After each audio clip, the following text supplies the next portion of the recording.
I need new music. This is the JJO Discover New Music Podcast. All right, everybody, welcome to it. Another edition of Discover New Music. Joining me today, very excited because we're going to be learning about this band all together, or more about this band all together. Excited to talk Brkn Love. Justin Benlolo, did I get that right? You got that right.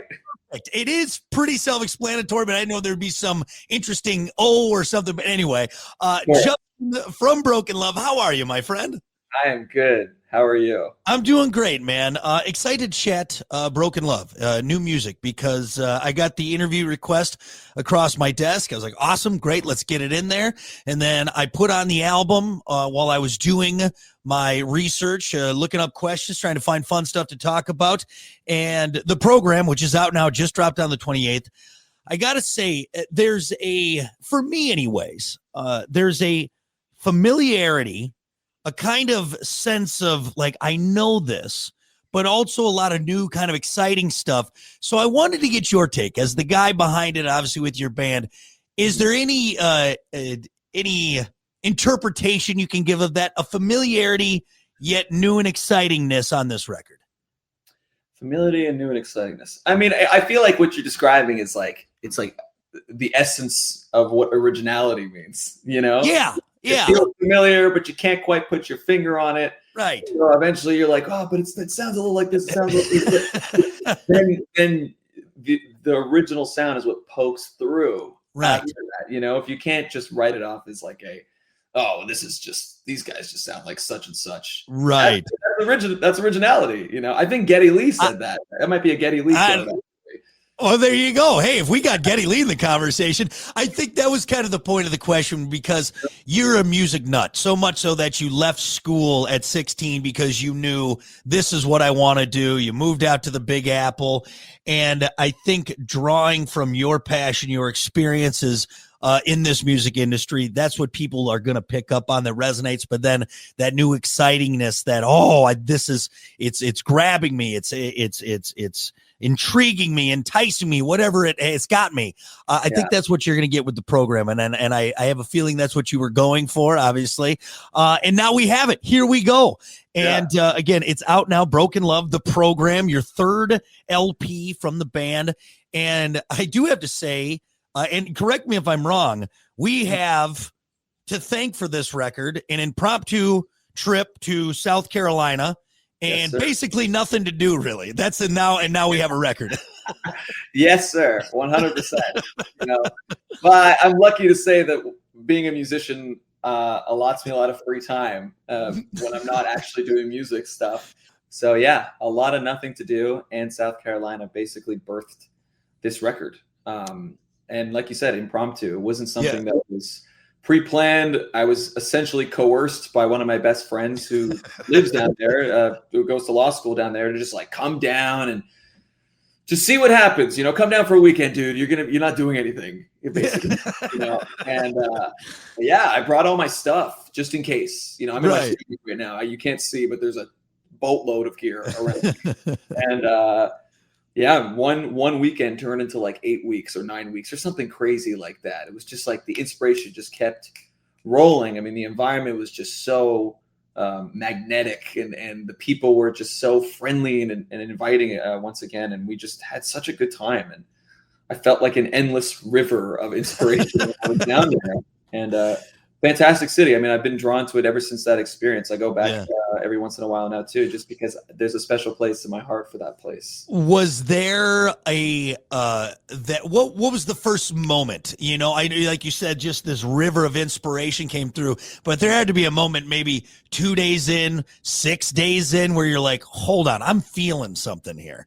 It was literally the first night I got there. Well, I drove there, and I'm in Toronto, Canada, so it's about like a 14 or 15-hour drive, and I just did it in one shot because we're road dogs. Like, we do this on tour all the time, so it's like I could do that. And whatever, I got there like 4 a.m, and then we slept the whole day the next day. Then we went out to some bar, and like that night, we had just stumbled into this world. Like, we met all these people so quickly, we made fast friends, like within an instant, and without getting into the details of what happened that night, there was just a lot of fun. It kind of went down, and it was like, oh, okay, there's something fresh and something buzzing in this place. And what was so cool about it too is even though my friend had lived there, he also hadn't had these experiences yet. Like he was kind of new to the city, didn't have a lot of friends yet. He was kind of coming out of his shell as well. So we kind of like both had these new experiences together, even though he had been there prior to me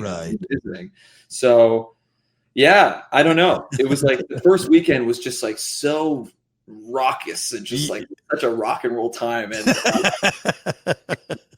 I ended up obviously staying throughout the next week because I was planning on leaving like that Monday. And I don't know, I would come back from the bars and the clubs at night and just like mess around on my guitar and bass or whatever that I brought down. And I just kept coming up with these riffs and recording them. And the next day I'd wake up and be like, wow, this is pretty good. Like maybe I should turn this into something. And by the time I was like 2 or 3 weeks in, I was like, damn, I got like 6 or 7 songs.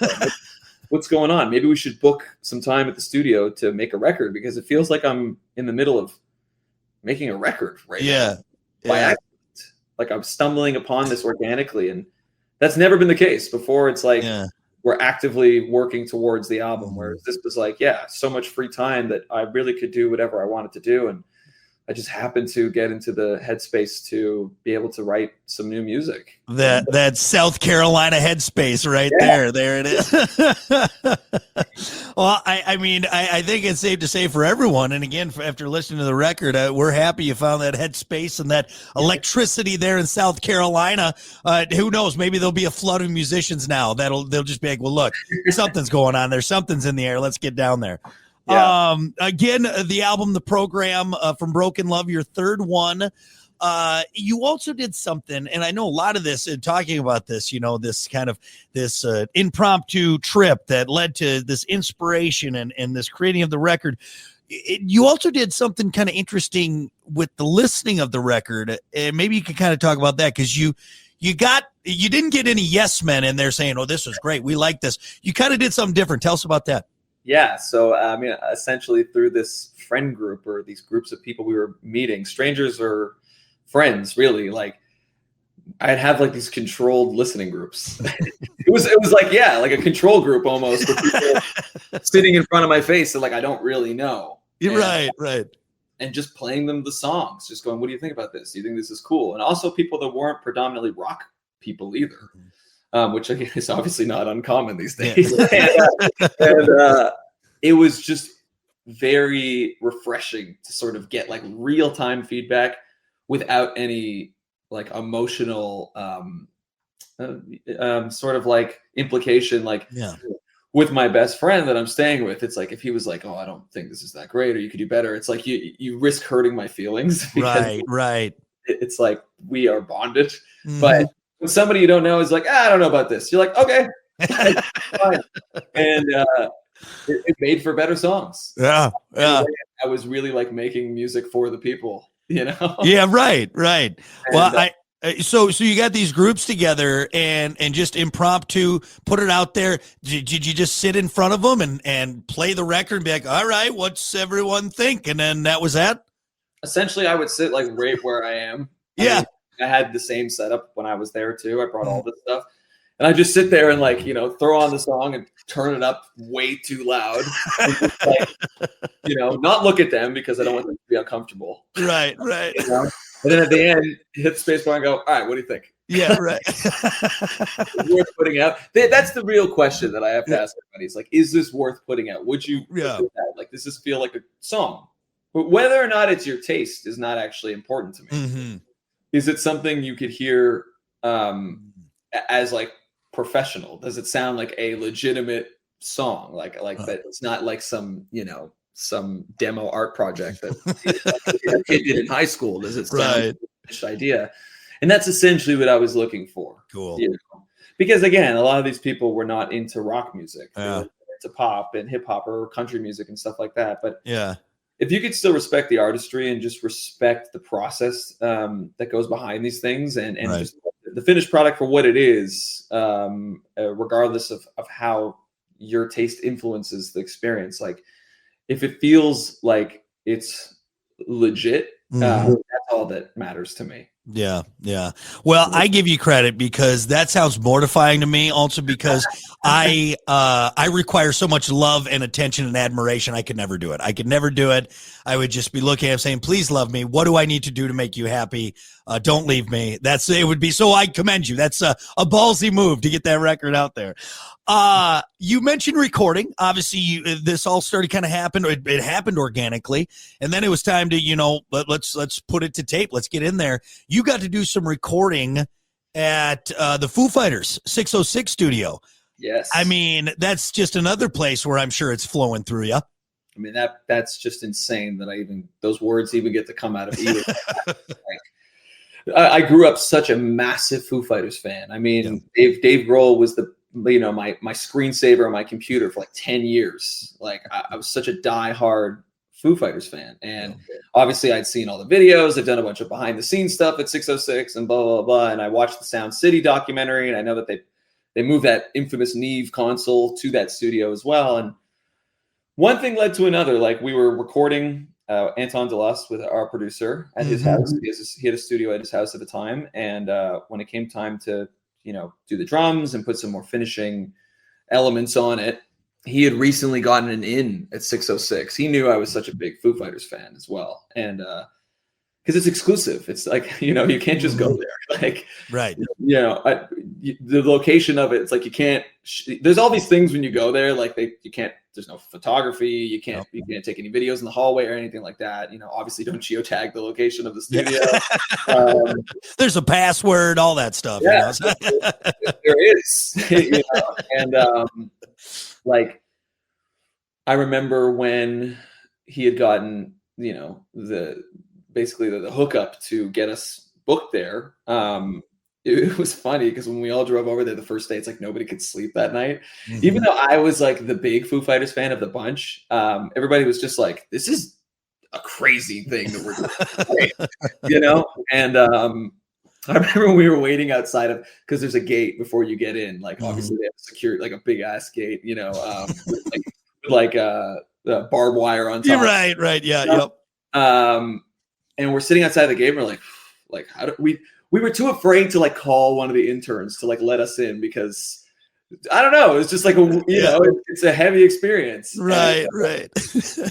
You walk in there and you're like, I mean, all the Foo Fighters memorabilia, and there's like they have lockers and they have platinum. Oh my God, like platinum records you've never seen before, and not just records. I mean, Nirvana records and Crooked Vultures, and there's Queen's records. Like, because I seem to forget that. Okay, it's not just Dave Grohl; it's Dave Grohl and his buddies that use this place. So it's like there's all kinds of records on the wall, and then we were allowed to take pictures in the live room and the studio and the control room. That's the only place you're allowed to do all that stuff. But like, I can't believe I'm sitting there and I've seen all these videos of Dave and Taylor sitting on this couch with like, there's a infamous painting of Dave in like a suit, at the back of the studio. And I'm like, I'm here, man. I'm here. It's crazy. And all their stuff is here too. Yeah. It's like you walk in and I'm like, that's all of Pat Smear's guitars. That's all of Dave Grohl's Gibson Trini Lopez's. I'm like, what? And like it's obviously their place. So there's like little notes that they leave each other around the studio. Like you can see little sticky notes. There's all these practical jokes and stuff. And then you walk over to the console and it's that console. So everybody who's anybody has signed it. It's like we're turning up the faders for the first and second inputs, and it's like Paul McCartney's signature. Jeez.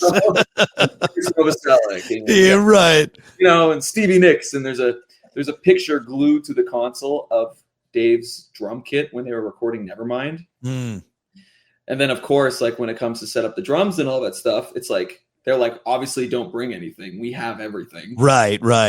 You go to the warehouse in the back and it's huge, and there's like stage props and banners, and then every piece of gear you can imagine is back there. And then we went upstairs to like all the drums, and it's like, this is all of Taylor Hawkins's drums. Yeah. That's heavy. Yeah. And that's heavy, man. Because like it wasn't too long after, that Taylor passed away. So it's like this weird thing where we're getting to use his drums and also Dave's drums. And we use this kind of combination Frankenstein kit. And I I'm pretty sure we also use the same bell brass snare that they use on Nevermind. Wow. And we use the same. And I'm pretty sure that snare, I could be wrong on this, is also the same snare that Brad Wilk used on the first Rage Against the Machine record too. It's like, what are we doing here, man? What's going on here? Like, my record is now touching all these right, and yeah. We're getting to do this in this place, and other than it just being a crazy experience because it's the Foo Fighters place, it's also the best sounding drum room we've ever heard in our lives. And it's one thing for me to say that just from like an artist perspective, but for Anton, who's a producer and does this stuff like every week, he's like, no, this is the best drum studio I've ever been in. And it makes sense. It's a studio built by drummers for right. So yeah, I mean, I could sit here all day and talk about how I love it. How crazy that was. Yeah. Well, I know, especially too, for the sound you're going for. And again, just this kind of crazy sequence of events, the serendipity that became this record, and then ending it there and being able to add that excitement, that energy to the final product, I know is big for you guys. And that's what we got now. And again, the program, for those just joining us by Brkn Love, there's a lot of energy, I think, from this earth that has moved through this, and now we got it now. From your standpoint, do you have a favorite track or a track that speaks to you, maybe more than the others? I have like 3, I would say. It's hard for me to nail it down to one. I think the 3 that kind of do the thing for me, it's a tie between Rearview Mirror. I love that song. I love Unholy a lot. And a song like Shades of You, I think. I love those 3 in particular. I like Rearview Mirror a lot because I think the emotional weight of it is really strong. I think the lyrical content and just the story of it is just really, it just really resonates with me. It feels like a serious song. And I haven't tried to commit to one of those in a long time. It's always been like fun and whatever, but that song is very much like, this is a serious tune. And also I love it to shuffle. Like, it's like my favorite drum part that I think we've ever laid down on a recording, because we don't really shuffle too much. And then I love Unholy because that one just feels really ambitious. Like, it feels like something we've never done before. Like, it's this mixture of like boy band, like NSYNC-esque almost, like early Britney Spears mixed with like Black Sabbath riffs and, this kind of really evil guitar part. It's like juxtaposed with that. And I think that's a really interesting combination that we conjured up. And I just, that one just is, it was also the first one like we wrote for the record that I was like, whoa, this is different. Like, this is definitely a new era of Brkn Love. And, by the way, I'm going to use that as my headline right there. There's Britney Spears and Black Sabbath mixed together. That's going to be perfect. That'll get everyone going right there. And that's not just my words. I mean, I've been told, a lot of people have been like, oh, that song Unholy kind of has like a early 2000s Britney vibe. And I'm like, that's actually perfect. That's exactly what we were going for. Yeah. Over here. I love it. Go ahead. No, you go ahead. Well, that actually kind of led me into my next question, because you say, this sound, this ambitious track with Unholy. Is there any other maybe eyebrow raising moments? That's kind of this new question I have, because when you're listening to it, if I'm a fan or I'm listening to it for the first time, there might be a moment on the record where I go, get that eyebrow raise. Is there any on there that people can look out for? Yeah, I think like, especially with a song, maybe like Break the Same or something like that, when it immediately starts, you might go, whoa, wait, hold on a second. It's like a disco song, It's nice. It kind of like transports you right back to like 1974, Yeah. Right off the top. I mean, everything down to not just the funky guitar stuff, but like we have these like kind of Bee Gees-esque backup vocals on it. There's the drum sounds are like very 70s. I mean, I'm not kidding. We spent 2 hours setting up rototoms. I don't know if people know what those are, but they're like really high pitched drums, It's kind of like that In the Air Tonight, like doom, doom, doom, doom. Yeah, doom. right.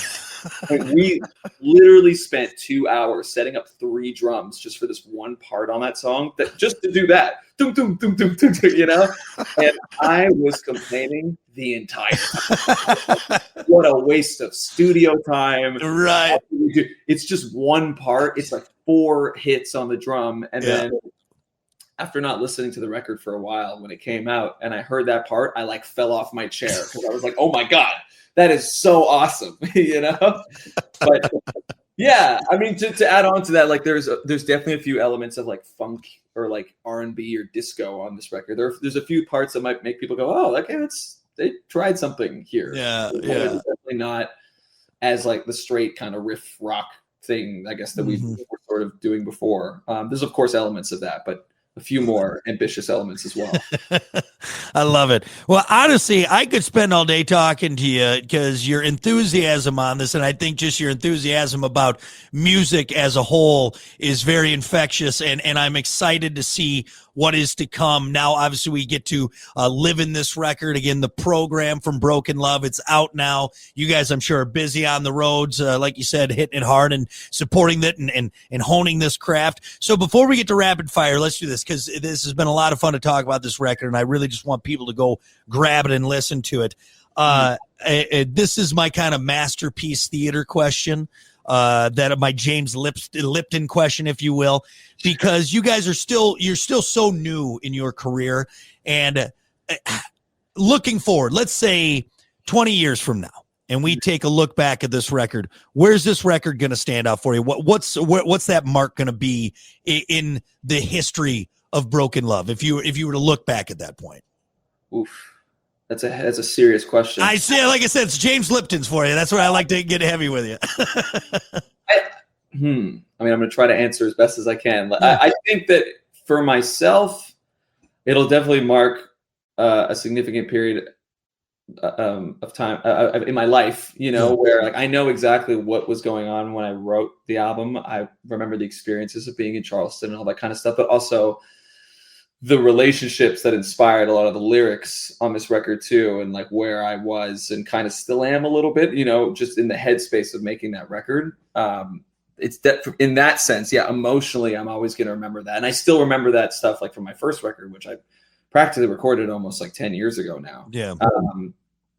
But I think in like a musical journey aspect, I feel like I will want to look back at it as like the first time we tried to kind of hone in on a more unique, personalized sound, I think, where we try to kind of dial in a little bit more of what we do and sort of took more, there's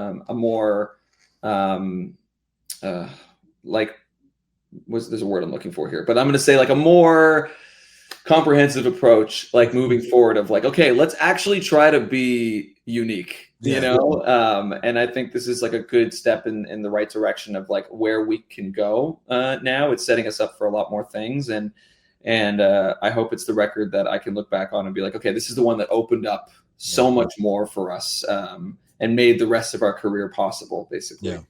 I love it. Hey, that's perfect answer. Perfect answer. Sorry to get all serious on you. Let's talk about stupid stuff now. No, it's super excited for you, Justin. Congratulations, the guys. Again, a Brkn Love, third record, the program. It's out now. Go get it and then go see them wherever you can because you're in for a treat. You really are. Now that the important stuff is out of the way and I've used up so much of your day, let's do rapid fire. There's no wrong answers here. We're just going to get to learn a little bit more about you. Okay. Now, you're a Canada boy, right? You're true blue Canada. I am Toronto, born and raised. Okay, so Wayne Gretzky or Gordie Howe?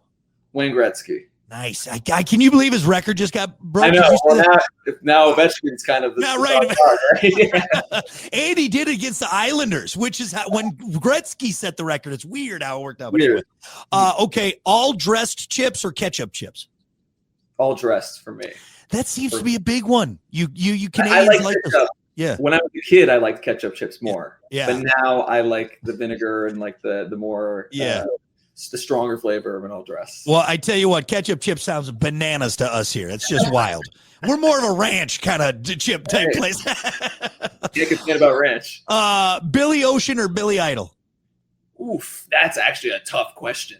Because Caribbean Queen was one of my favorite songs growing up. It's and amazing. It might be a surprise for some people, but that song was like one of my most played because I heard that song from it was GTA Miami Vice. Yeah, Sorry, Vice City. My bad, Vice City. that was My one of the City. video songs. I loved that song. But Was that played on Fernando Station? I am Fernando. And I don't remember the actual station, but I remember falling in love with that song. But I'm more familiar with Billy Idol's actual catalog, so I probably say Billy Idol. I like it. But hey, it's a thinker, though. It's a thinker. Yeah. Okay, let's do another close name one. David Bowie or David Lee Roth? David Lee Roth for me. New England clam chowder or a creamy tomato bisque? Tomato bisque, for sure. Very nice. With a fancy grilled cheese, right? Yeah, with the grilled cheese, of course. All right, last one. This is a hard one. Chuck Norris, would you rather take a Chuck Norris roundhouse at 100% power or a Mike Tyson punch at 50% power? I knew that was going to be the follow-up. Oh, man. It's a big one. Now, are we talking Chuck Norris now or like peak Chuck Norris? Because he's old now. I think we'd have to do, I mean, either way, I don't want to be kicked in the face by Chuck Norris, but let's say prime Norris, prime Tyson. So like Tyson right after he got out of prison and Chuck Norris like Enter the Dragon. 50% power. Oh, damn. I think I'd probably take a kick from Chuck Norris. I think so. I mean, man, I mean, you watched some of those highlight videos. That dude was a killer. That was a pit bull, man. Yeah, like that. Even just thinking about that makes me shudder. You know, like just you, Mike, you keep your distance. All right, Chuck Norris kicked me right in the face. I'll be all right. I can do this. Kick from Chuck Norris. I love it. Well, hey, thank you for humoring me. More importantly, Justin, thank you for talking new music. It was a real pleasure. Excited for you guys. Brkn Love, the program. It's out now. I appreciate it, man. Thank you so much for having me, man. This has been a lot of fun. Listen, rate, share, subscribe. Discover new music now at WJJO.com, in the JJO app, or wherever you get your podcasts. Brock has a new interview every Thursday evening between 6 and 7. 94.1 JJO.